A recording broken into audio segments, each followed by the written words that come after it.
Ride Along Friday night smoke session. We are back. We got NYMROD in the building from Federal District. What's good? What's good? What's up? It's been like 10,000 years. What's good with y'all? We back at it. We back at it. Real familiar face. Yes. What's going on with y'all? I want to say first, thank you. Because you were literally, I think, the first artist I ever interviewed when I first started radio and doing internet and, you know, trying to get it going, and you reached out to me like, hey, I want to come, you know, be on your show. I'm like, really? Yeah, you do? It was dope. Thank you. You know what, I respect that you came back up here multiple times, and each time you came back up here, it was always something new with you, like another level, like you know what I mean. Not saying that everybody do it, but you know how some people get, like they might be on a different plateau and never come back. Like I'm saying, like you always make sure you come and show love, and we always appreciate that. Always. Yeah, you've always supported Rough Riders. You supported my show. And when it was Girl Talk and changed names. So I try to bring ladies out now. Thank you so much for always, you know, supporting us and everything we've done, and we've watched you elevate, you know, from things that you first started with, and, you know, having artists coming with you, and then, you know, you've come by yourself, and then now seeing where you are now, and, you know, you can see the change in your videos, like just, you know, of you elevating and becoming like a better artist, you know, seeing bigger pictures for yourself. Thank you. And, you know, watching your videos are like movies now. So, you know, that's dope. I'm excited about that. It's just different me. I'm older now. My mind is a little bit more elevated than what it was. So yeah, you're gonna get a different. So when did you decide that you wanted to start doing more cinematic things? Because it's not just your video, you also, I don't know if you can talk about what you the movie that's supposed to be dropping in theaters. I'm in 4 movies, so I can talk about like in movies, or like just streaming DSPs? No, I'm in movies. I'm in a movie on Tubi called She's Broken. Shit, I heard about that. Yeah, I'm in that. I'm in the third part. Shout out to Mellow Dreams Productions. I'm in that joint. I'm in a joint called Life that's coming next year, where I'm an individual in jail, and I'm doing life in jail. And a young man came in, he's innocent, and somebody tries to shank him, but I come in and kill the dude and, you know, prove, you know, help him prove, you know, because my sister's a lawyer, so we help him get out of jail. Oh, okay. And then I'm in the one that y'all just saw with Chris Boy. He got a big movie hitting the movie theaters next year called Judging the Book. Okay. You know what I mean? So, and then I'm going to be in the last Fast and Furious joint too. Stop! One of my songs is actually on the soundtrack. That's dope. Yeah, it's called Eddie and Dom. Yeah, so.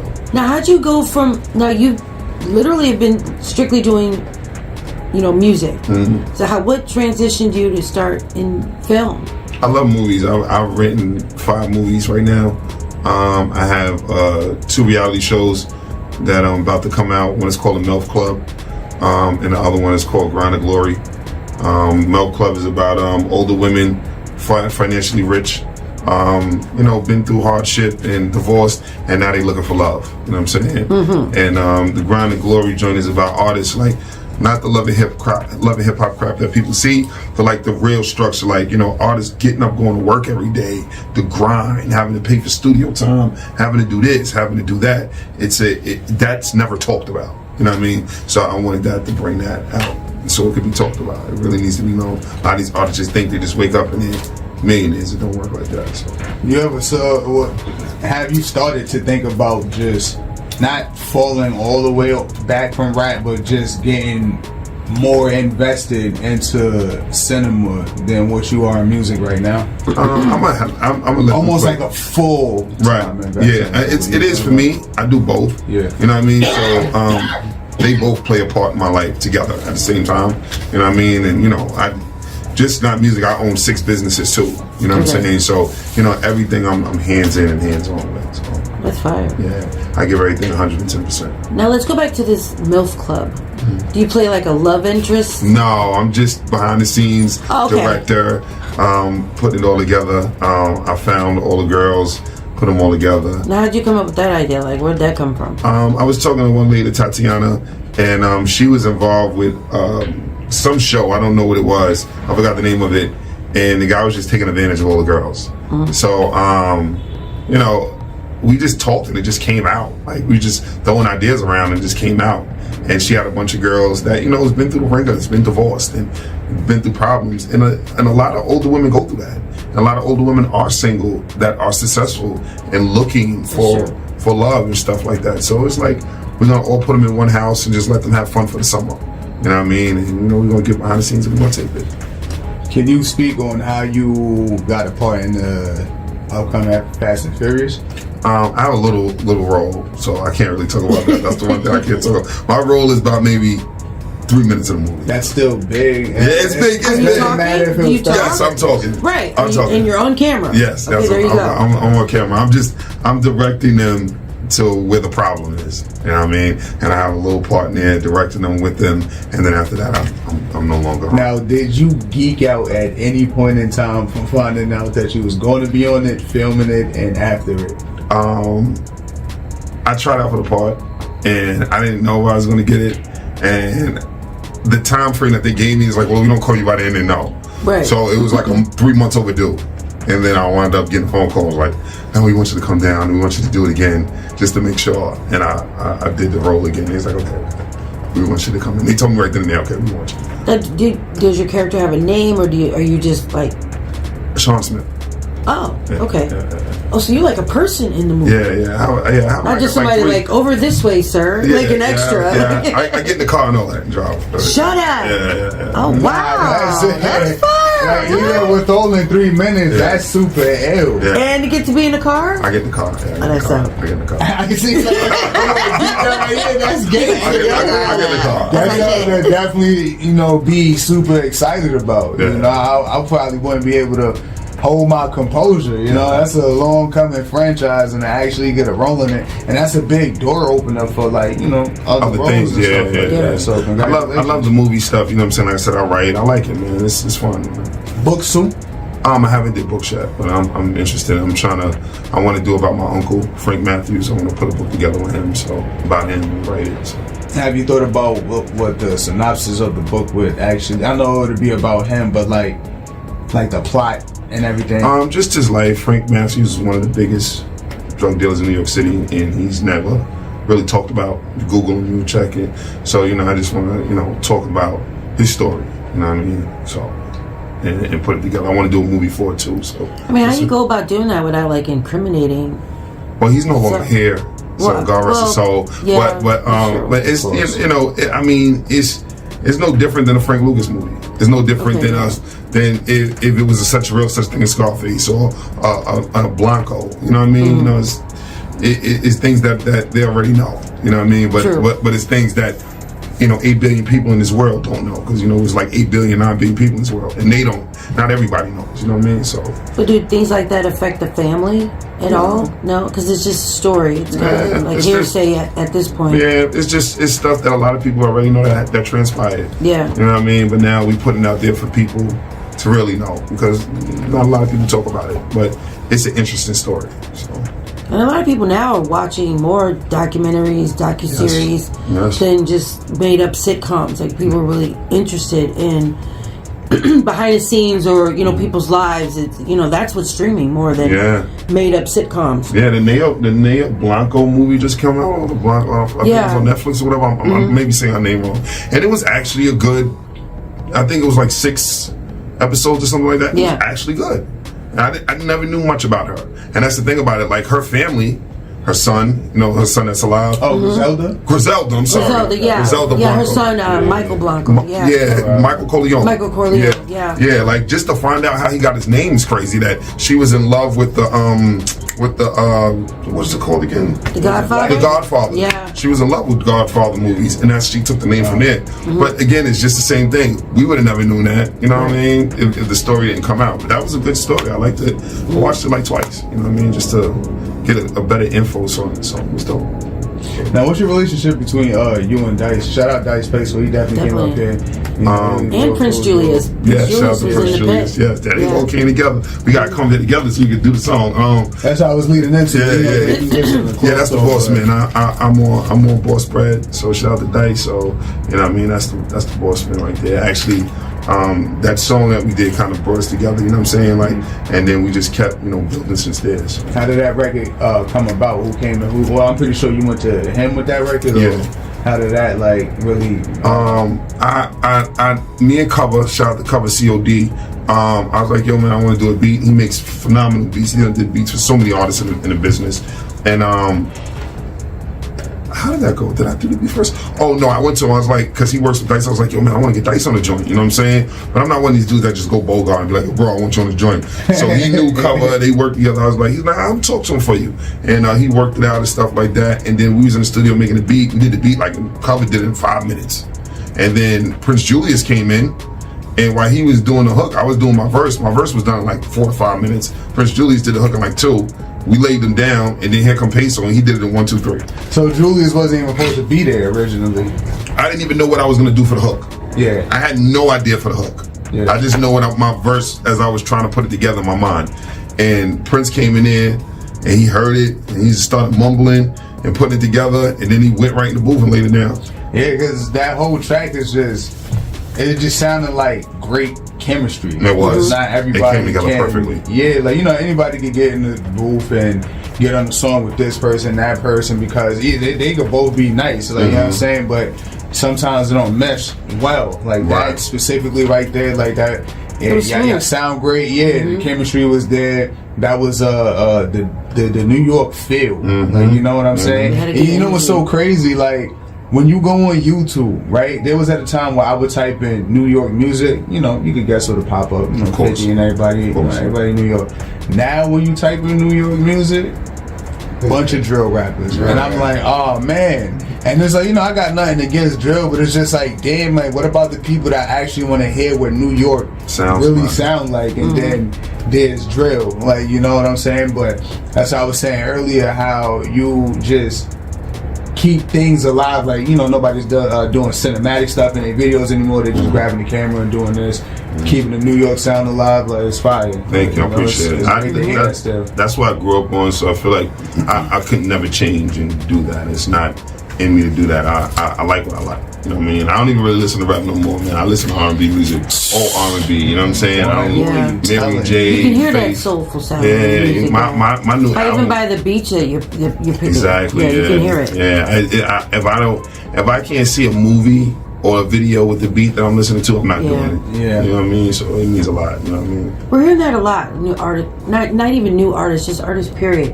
That their focus is not even listening to what's out now. They're either listen to themselves or they're going way back. Exactly. To the 80s, to the 70s, and just really, digging into that, soulful sound and bringing that into their music. And it helps. You can hear it. It does. It's good music, man. Like I like what Mary J. Blige and Vital's doing right now. I love that. I love what they're doing right now. It's so good. Shout out to Vital and Mary J. And that's a good look for him. You know what I'm saying? I'm happy that he's finally found a home. And he's working. And the music they're doing together is just so freaking amazing, man. It's so amazing. So amazing. That's the kind of music I like. You ever thought about just doing a drill song one time? Like not necessarily like taking it serious. I can't see you doing drill. I don't see you doing drill, I don't understand. I listen. I see a lot of New York artists. I'm not gonna name no names, and they've been doing hip hop, and then now they just following the wave. And I don't know. I don't. No, that's totally understandable. And sometimes, like, I'm not gonna say like all the times, but like you said, they just following the wave.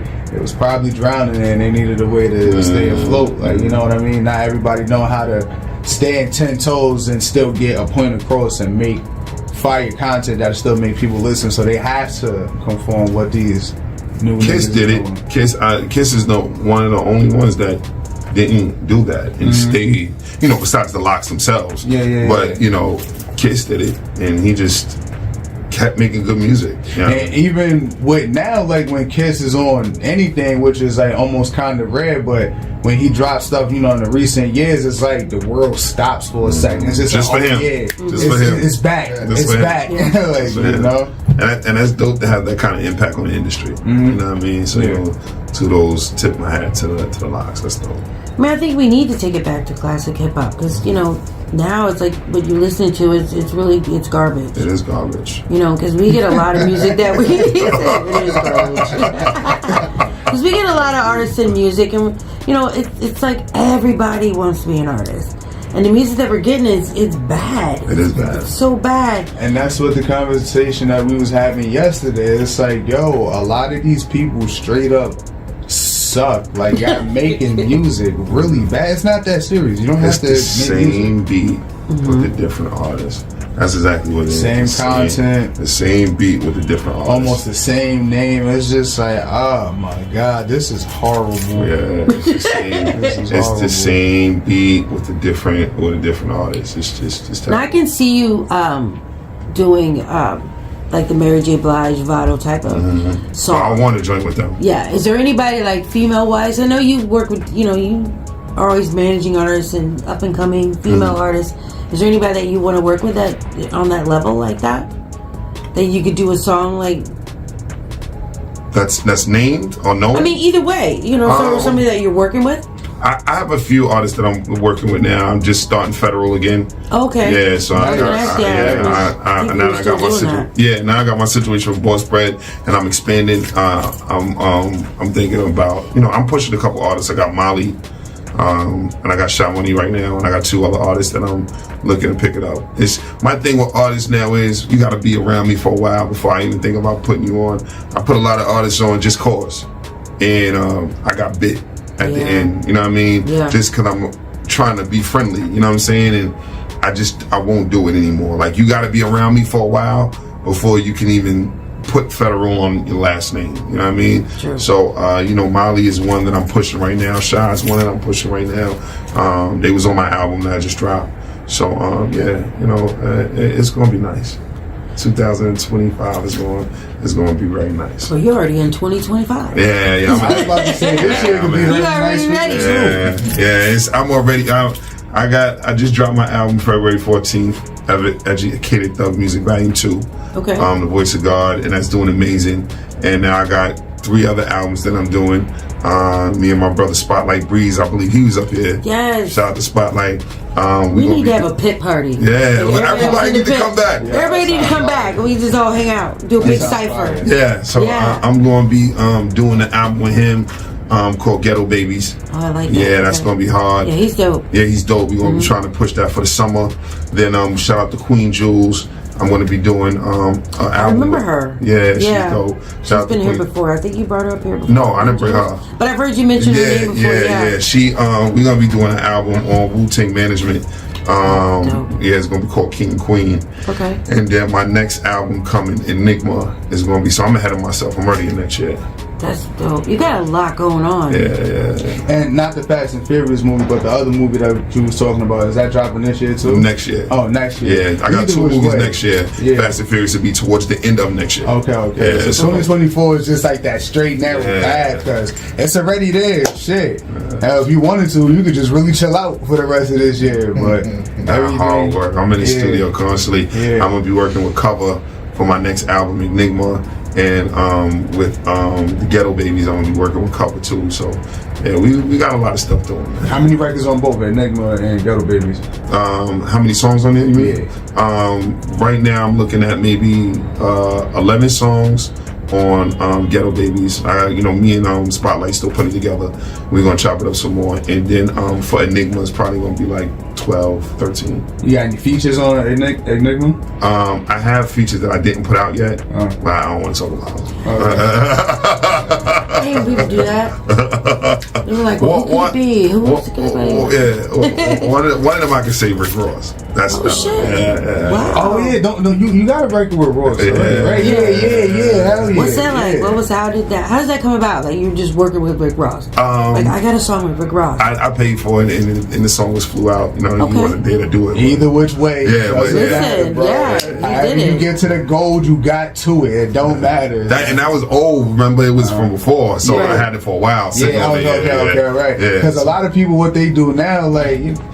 Not saying there's something wrong with it, but I wouldn't do it. But they take those Instagram messages, yo, bro, hey, you working, like, you know, and then they get those automatic verses sent to them if they actually paid for them. It's just like, bro, I heard the same verse on 500 songs before, so I know if Ross ain't do that to you, I know for a fact, like, you know what I mean? And I wanted to be in a good place because certain songs, I'm just not gonna just throw on an album. I want a nice video for it, exactly. and I need, you know, things cost bread, so you gotta make sure you have a nice financial place to make sure that you do a great job for the song. You know what I mean? So, and you want to promote it properly. Yeah, you want to do it justice. You don't want to just throw it out there. Yeah, exactly. Just because. Right. Like even the joint with Dice, like that's something I just didn't. I'm not just gonna throw that out. It's not just another song on the album. No, we're gonna shoot a video for it. We're gonna promote it, and we're gonna go hard with it. You know what I'm saying? So it look good. And I can tell, like, you just so structured with it. Like you can see that one in somebody movements and the pieces that they pull behind the boards and everything, but just off of listening to the music, like that song Clove Talk, like that's such like a structured song from the foundation up, like shit built like a building.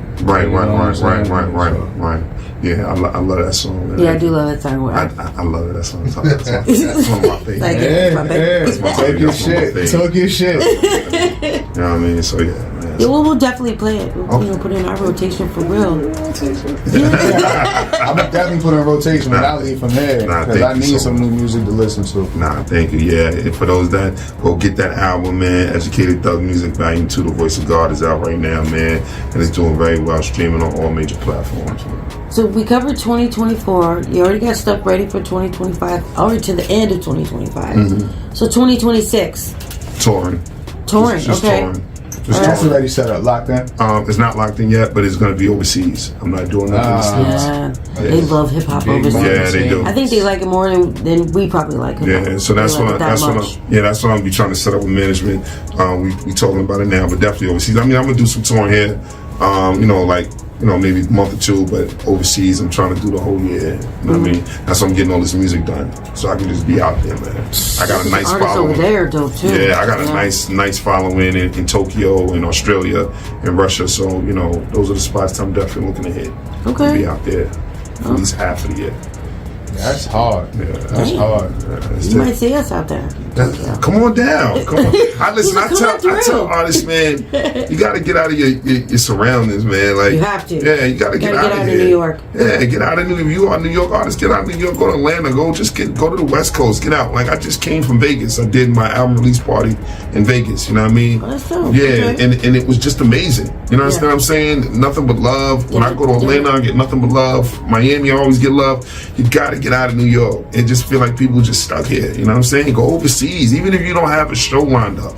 9 times out of 10, if you go over there, you're gonna find something to do. Yeah, you're gonna get in something. You're gonna get in. Even if you get in a showcase over there, you overseas. Yep. You understand? And they may not understand what the fuck you saying, but if that beat come on and it's a beat, they are rocking with you. That is so true. You understand? Yeah. So I'll be telling artists like, just get out of here, man. Go book you a ticket. If you don't got nothing, you gonna get yourself in something out there, man. It's hip hop night every time in Paris and France, even in Tokyo was the biggest. You out there, it's like a mini New York City out there. It's culture. Yeah, and it's way bigger than it was when I was out there. Fashion, all of it. It's amazing out there. Yeah. And if they find out you from New York, red carpet. Red carpet. Man. Red carpet. About to make me book my flight now. Red carpet. The women are hanging from the trees. If they're hanging out there. They have Rough Riders in Tokyo. There's a whole chapter of Rough Riders out there. They chapter go hard out there. They go hard. They just had an event. Rough Riders flew out there, and they showed mad support and love and everything. It was nice. Yeah. And they're reaching out, sending music. They're involved. Yeah. Yes. So. And they probably got some dope ass artists. Yeah, they do. Yeah. See. Yeah, they're underground hip hop. They're mainstream pop culture. And the money's different. Yeah. When I went out there with PMD, and this was 2013, 14, when I went on tour with him out there. Mm-hmm. Like, the money was just so different, but it was good. And I didn't know nothing about it, and I'm making money. I came back with almost like, for the 3 months, I could say like $25,000. And to me, at that time, I was like, wow. You understand what I'm saying? Yeah. And I ain't do much but go do what I love to do. Right. So, like... Shit, if you went out there with zero... I went out there with zero. That's my point. He paid for everything for me. But at the end of the tour, I walked away with $25,000. Money in your pocket. Yeah, like, come on. I don't think I paid for nothing when I was out there. And it wasn't because he was paying for it. It's just they just gave you everything. The love. With the food, everything was rich, new. I didn't think I paid for anything out there. That's beautiful. That's enough encouragement for y'all niggas to get out, man. Just get out of there. Just go out there, man. If you build a name out there, I give y'all a perfect example. Stephon Marbury, basketball player. In here, he was average. Out there, he was a god. Yeah. They made a statue of him. All of that. You understand what I'm saying? So that goes to tell you, take what you got here and go out there. You're gonna be a god, man. Like to them, because they don't have all of this knowledge or skills that we have. You know what I mean? So they behind a couple of years. Yeah, that's dope. All right, well, that's motivation enough right there. I appreciate it. Well, thank you so much, Nimrod, for coming through. We love you. You're always welcome. Your family. Thank you. You've been here from day one. So, anytime you have new music and new artists, you're always when I assemble the team, I'm gonna bring them out. I'm gonna bring them out. When we get them together, I'm gonna bring them out. We're gonna rock out. Oh yeah, we're gonna do something crazy. Yeah. We're gonna do something real big. I'm gonna rock out. And then you're gonna be in a movie, The Fast and Furious. Yes, so y'all gonna check for that. Always, that's it right there. Yeah. What's the movie that's out now? That's on Tubi. What's the it's called She's Broken. She's Broken. Okay, I'm gonna check that out. I don't even watch Fast and Furious, but I'm definitely tuning in on the next one. You gotta definitely. I'm gonna watch that shit. When we see him, we'll be like, we know him. Awesome. What part is it? Like the middle, the beginning? Yeah, we go just watch it. Nah, just tell her just to watch it, man. No, it's in the. It's. Because I want to be out getting popcorn. Let's say it's 25 minutes in the beginning towards the. Okay. Yeah, 25 to 30. She's gonna try to skip the movie. Frame by frame. I want to be out getting popcorn, not paying attention. That's for real. Like 25 to 30 minutes in. Hard. Well, shout out where everybody can find your music. Where I tell everybody, man, just Google me, man. I'm Googleable. That's my word. Don't try to take it, man. Googleable. Okay. And we say it. We say it. Y'all can say it. Googleable. Yeah, I'm Googleable, man. NYMROD. All my information gonna come up. Shout out to my team, my management. Miss Cool G, she's been doing her job. I appreciate her. Shout out to Ryde. Shout out to Valid Clothing. Shout out to Sean. Shout out to Vega from Wu-Tang Management. Shout out to Dice Peso, Ball Spread. Shout out to everybody, man, that been rocking with me, man. Love y'all, man. You're really fan. Beautiful. All right, well, thank y'all so much for tuning in to the Ride Along. Rough Riders Radio, Friday night smoke session. You know how we do it. Always in the pit. Yes, this is your girl, Info 40. Yes, Hezzy, Nimrod, Federal District. You know how we do it. We always keep it lit. That's it. Let's get it.